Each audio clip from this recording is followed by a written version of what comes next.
Loads of comments rolling in about the weekend. Philippe Saint-André's score prediction on Friday's OTB AM was correct. Is that right? Did he get the actual proper correct score prediction? It's not bad. I don't know. Wow, fair play. That was it was a really good shout from Philippe Saint-André if that was the case. I probably thought he was buttering us up by saying that France were only going to win by 2. Wales living in Gilroy's head rent-free. I mean, they're brilliant against 14 men. They are world-class against 14 men. And congratulations, Scotland, on allowing them back into the game when you really had them right there. You could have murdered them and done us all a favour, but no. They managed to do it last weekend without a Scottish shock jock coming on stream. They managed to do it without the I guess, a screenshot of a YouTube channel, some crappy YouTube channel up on their dressing room wall. So it's an even more impressive win than their first weekend win. For the Italy game, we have to start with Harry Byrne and Casey as our 10 and 9. We know Sexton will be too old in 2023. We know Burns and Ross Byrne are not good enough to get us past the quarter-final. Gotta gamble, says James McCullough. Do we know that Burns and Ross Byrne are not good enough to get us past the quarter-final? I think that we know that maybe Billy Burns isn't good enough to get us past the quarter-final. I still think the jury is out on Ross Byrne. I think we've rushed in to judge Ross Byrne.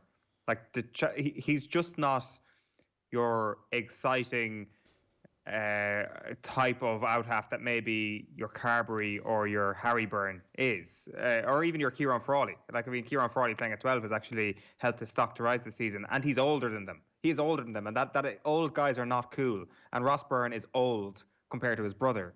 And I don't think we've seen enough from Ross Byrne being bad at international level for us to suddenly say, no, time to go to your younger brother. Whereas we've seen a decent amount of that from Billy Burns so far. Like, Burns will get another chance, but Ross Byrne definitely deserves his chance, and he deserves more of a chance at international level. Isn't the thing to do at this point to say Johnny Sexton's going to be the sub, finishing matches for us, and so when we need the cavalry in the last 15, 20 minutes, we're going to roll Sexton out. But in the meantime, because there's a World Cup 2.5 years away and nobody's played any games, we're going to start everybody else. So we know that if things are going completely pear-shaped, we'll bring on Sexton to steady the ship.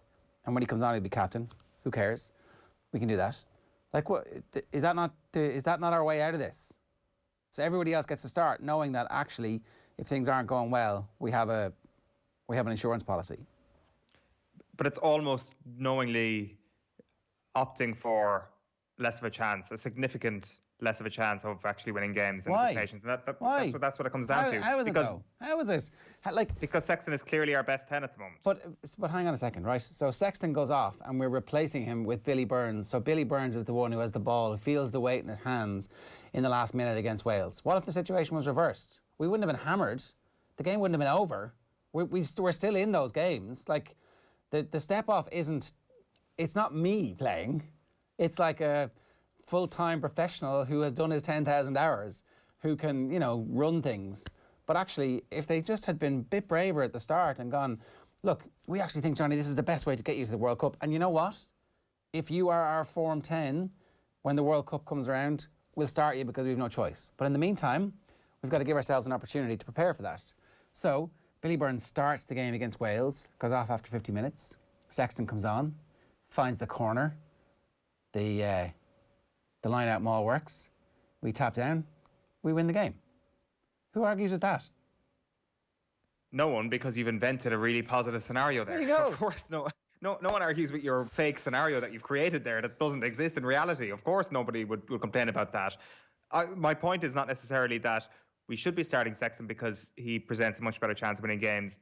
I'm saying that, like, the reality is that the Irish coaching team feel they need to win games and they feel that they need to win every Six Nations game. I guess that doesn't change now that you've lost your first 2 games. And in fairness, that's something that makes it worse. We've spoken about at the show, that like this is an important Six Nations they feel for them to win games. Like, it comes back to this. It comes back after the last World Cup. Who did David Nucifora blame? Blame Joe Schmidt. He blamed Andy McNulty. That's who he blamed. He said poor preparation. He said there was a lack of evolution in the game plan. There was a lack of evolution. His thumbs didn't work. He definitely was not looking at himself. But go on. One of the things that he said was that there was a lack of evolution in the game plan. So if you are the new head coach coming in, you're like, God, I am going to get blamed for this if we end up falling flat in our face at the next World Cup. People are looking at me. There is going to be a lot of weight on my shoulders if things don't go right for me.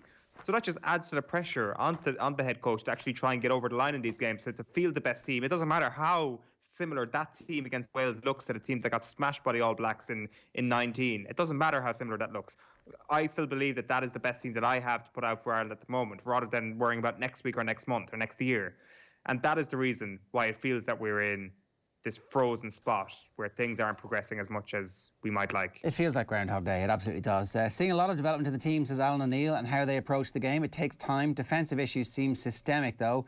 Kelleher and Larmour need to start. Much better to watch than last year.